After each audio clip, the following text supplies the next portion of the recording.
to Center for Victory's podcast of Your Best Day Yet. At Center for Victory, we're here to help unlock, reinforce, and enrich relationships through personal and professional development. I'm Zack DelTurco. I'm an executive consultant here at Center for Victory, and today we have Eric Guy, Chief Victory Officer, and it's good to be with you. Yeah.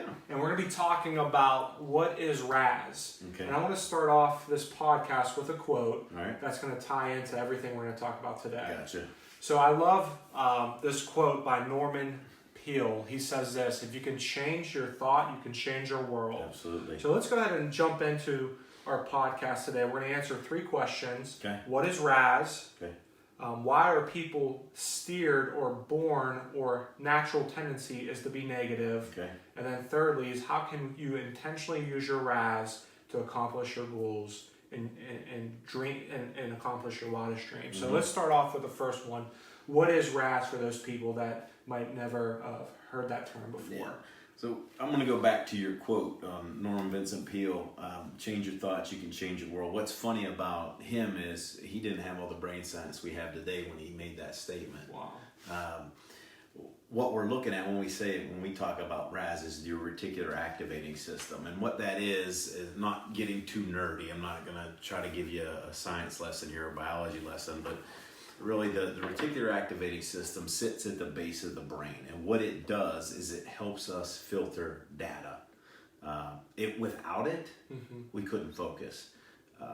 It's one of the most unconscious parts of our brain, and most people use it in an unconscious way. They don't realize that they're using it, but everybody uses it, right? But we really talk and we really help people use it in a constructive way to really supercharge things in their life, really change their thoughts to change their world. Yeah. It's been said that at any time, through research, I don't really know how they measure all this stuff, but any time it's said that we're taking in, especially nowadays, up to 2 million bits of data. Wow. So what that RAS really does is help us filter what's going in and what's going out. But it gives us proof of what we believe.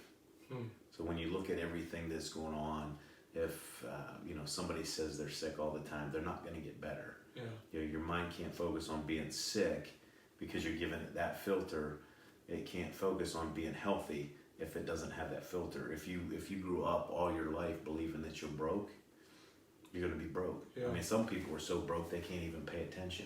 Yeah. I mean, did you get that one? That's a good one. No, it's true. And so, like, the RAS it's like the bridge between your conscious and subconscious. Really, it's really what's going on unconsciously. It takes in all that data, or whatever we feed it, whatever belief, whatever we say to it, and it takes it in, and it filters it. It becomes, again, this might be before your day, but there used to be a term, a computer term, garbage in, garbage out, all right, and whatever you feed that computers, we're just kind of like computers. Whatever you feed it, that's what the mind tends to work on. Yeah. If I see if I tell myself all the time that relationships suck, well, my RAS is going to go out and find proof of that.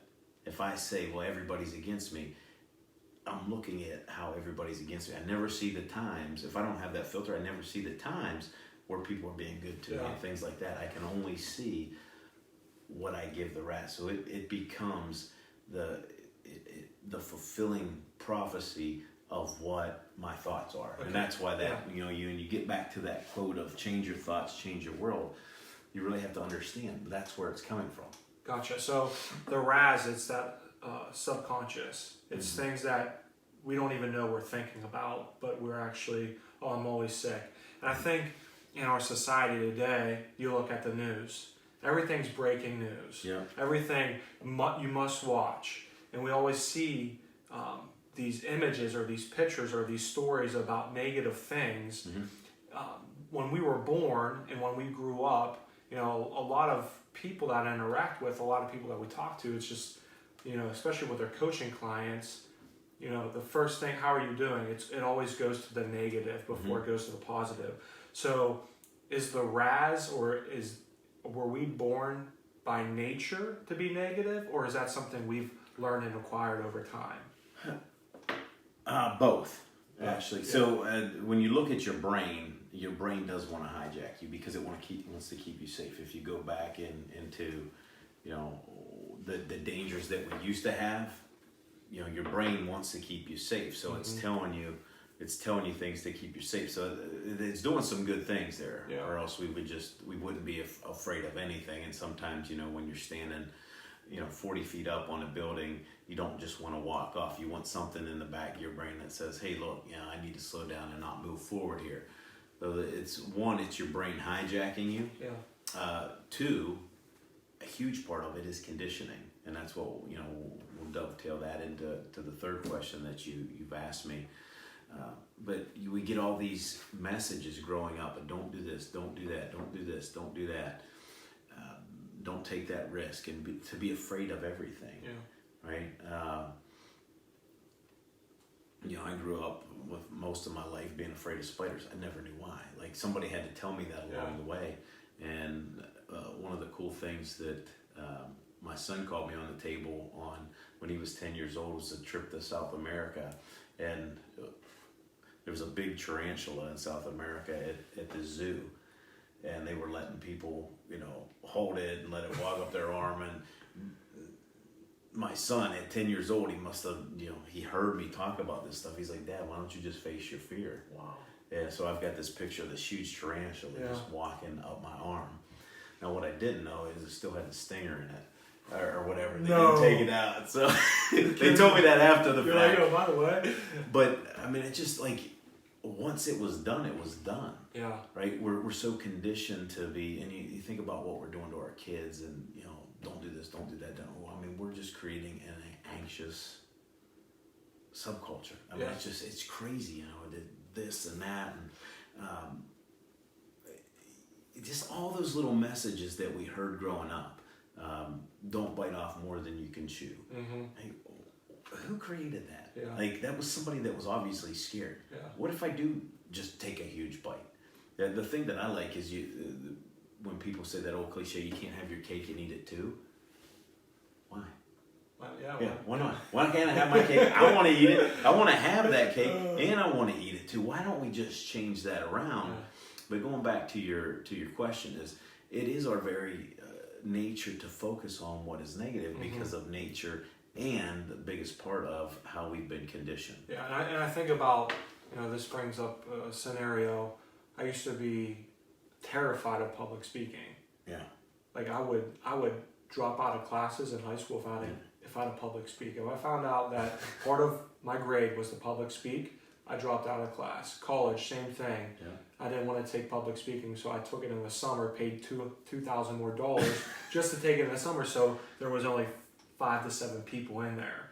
And now I think about it, I believe this lie, or I've had this self-talk of, you can't public speak, or you can't speak, or you have a speech impediment. And I believed this lie for so long that it became my reality. And I think it's so true that so many people, you're talking about negative things, you're thinking about negative things. And I love this idea is your negative false expectations, your negative self-doubt, all the things that you're saying to yourself, it almost becomes your truth. Yeah, thoughts become things. But it's not, it's really not the truth. Right. So it's your truth. Like, I hear people say it all the time, you make me anxious, or you give me anxiety, or I'm not feeling well, or I'm sick, or I can't eat that. And we start to, in our minds, okay, well, before long, you're going to be living in a bubble. Yeah. And I feel like that's where we're going in America. It's just like everything is... We're supposed to be afraid of everything. Yeah, we are. Yeah. So my third question is, okay, so now we understand what RAS is, and we understand how to use it for our benefit.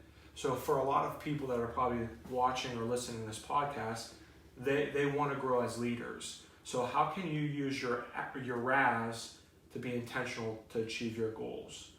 So how do you set your RAS to accomplish? And this is really switching to a mentality of winning. And again, being conditioned. When you take the kids that have been conditioned by their parents somehow, some way, and there's not a lot of them, but there are out there, they just have that mentality. They're like, I can do this, right? When somebody believes in them. You have to tackle this whole pathology. What I mean by that is failure actually has a pathology. your mentality, going back to that last question, is wrapped around how we were conditioned. And so the first thing about how to use this more intentionally is to really get focused. Get focused on what you do want in life. And I was talking with a young lady yesterday. She was early 30s. And I said, what do you want? She said, that's a really hard question. I said, I know. It goes back to our last question that we asked here was, why is it so hard? Because we focus on everything that we don't want. People can just throw up everything that they don't want. But when you ask them what they want, it's like, oh, I don't know. But that's what you need to focus on. You need to get rid of what you don't want and then focus on the things in life that you do want. And what you want, not everybody else. It's almost like, hey, what we want you to do is to sit down and create a list of what you're good at and what you're not good at. People can probably spend 5 hours talking about what they're not good at, but when it comes to, okay, actually I'm good at this, or what do you like about yourself, or versus what don't you like about yourself? I'm for sure people can spend a whole day saying, I don't like my nose, I don't like my eyes, I don't like my arms, I don't like how my fingers look, I don't like how and we could talk all day long about the negative thing, but when it comes to the positive, it's like, oh man, what's good about me? Yeah. So going back to that, okay, man, it's that mindset. What else would you say? Yeah, and really the thought just become things. There's a couple more points here. Put your subconscious to work on fulfilling the requests of your conscious. When you focus on something, my previous point here was, really get focused, but focus on it consciously. So put your subconscious to work fulfilling the requests of the conscious. So when you're focused, write it down. Do things with it. The thing you can do we always talk about supercharging your RAS in your life and everything like that. Your RAS neurons become more activated by input from your 5 senses. So what you see, what you hear, what you smell, what you touch, what you taste, incorporate those, through vision. We're always, we've done with our kids every first of the year. Even with our kids, it's become a family thing. It's become a friend and family thing now. At the first of the year, we have vision boards. Get clear on what it is that you want. Get pictures of it. Talk about it, right? Talk about it, but talk about it to people who will encourage your ideas. Yeah. I think a lot of people have these big ideas, and when we default to talking about it with the people who put us in that subconscious fear to begin with. It's like, wow, I don't want you to do that. That's too much time, or aren't you going to be tired? Get out of my head. This garbage. It's so talk about it, and with people who are going to encourage it. And when you feel down, not say, oh, what was you? Say, hey, look, you said you wanted to do this. I'm holding you accountable for it. Get up off your duff. Get off your RAS. Get off your. But it's so true. A lot of times, what happens when we fall, we talk to people who are in the ditch and staying in the ditch. Oh, you're going to be okay. Eventually, you're going to bounce out. Take time. That's not what you need. You need somebody who says, okay, you fell in the ditch. Let's get you out. And I'm going to get down in the ditch to help you out as well. So my last kind of, as we sum things up. Well, hold on. I got a couple more points here. Oh, come on. Yeah, I got a couple more points here. So the other thing with our RAS is we're naturally more receptive when our mind is less busy. So most people, the best time to activate your RAS is to think about what it is that you want.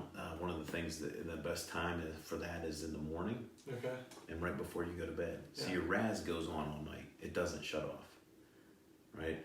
And the last thing you give your RAS before you go to bed should be everything that you want, not the crap news. Or a fight with your loved one or whatever, your family member. But when it's less busy, most of us, our minds are so busy that it doesn't slow down. But if you want to really activate those RAS neurons, do it at times when you're less busy. First thing in the morning, right before you go to bed. If you do any kind of meditation in the afternoon, just activate those RAS neurons at those times. The other thing that goes along with that is, what I always say is, don't hesitate. Right? A lot of times we get stuck in that conditioning. Oh, I don't know, I should do that, do it. This. Hesitation's the kiss of death. Ooh. And I want to quote a famous shoe supplier: "Just do it." Right? If have that desire to have action towards that. Don't hesitate when those things come up. Just act. right? Don't think, oh, well, I shouldn't do this or that. Just go and do it because your brain wants to drive you back into safety.